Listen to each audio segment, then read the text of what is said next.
কোটা আন্দোলনকে ঘিরে হতাহতের ঘটনায় বিচারের দাবিতে কয়েক জেলায় মার্চ ফর জাস্টিস কর্মসূচি পালিত হয়েছে। দিনাজপুরের কেন্দ্রীয় শহীদ মিনার প্রাঙ্গণে কর্মসূচি পালন করেছে ছাত্রছাত্রীরা।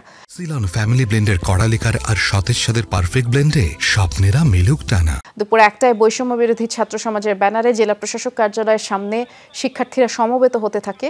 এ সময় তাদের সাথে অভিভাবকরা যোগ দেয়।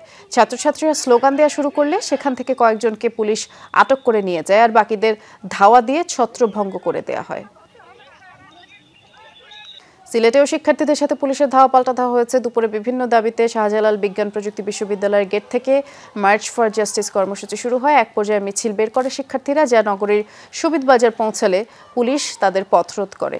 শিক্ষার্থীরা ব্যারিকেড ভেঙে এগিয়ে গেলে টিয়ারশেল ছুড়ে তাদেরকে ছত্রভঙ্গ করে দেওয়া হয়। পরে শিক্ষার্থীরা পুলিশকে লক্ষ্য করে ইট পাটকেল ছোড়ে। চট্টগ্রামেও শিক্ষার্থীদের সাথে একাত্মতা জানিয়ে কর্মসূচি পালন করেছেন আইনজীবীরা। সকাল থেকেই আদালত প্রাঙ্গণে শিক্ষার্থীরা জড়ো হতে থাকে। পুলিশ তাদের সামনে যেতে বাধা দেয়।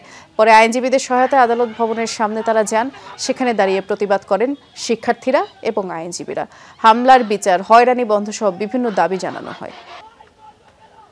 ময়মনসিংহেও মার্চ ফর জাস্টিস কর্মসূচি পালন করেছে বৈষম্য বিরোধী শিক্ষার্থীরা। সকাল 11:15টার দিকে নগরীর 0 পয়েন্ট এলাকায় চিফ জুডিশিয়াল ম্যাজিস্ট্রেট আদালতের সামনে তারা জড়ো হয় আর সেখানে প্রায় ঘণ্টাখানেক বিক্ষোভ করে। একটি বিক্ষোভ মিছিলও বের হয়। মিছিলটি নগরীর টাউন হল মোড়ে গিয়ে শেষ হয়। সংক্ষিপ্ত সমাবেশ করে সেখানে শিক্ষার্থীরা।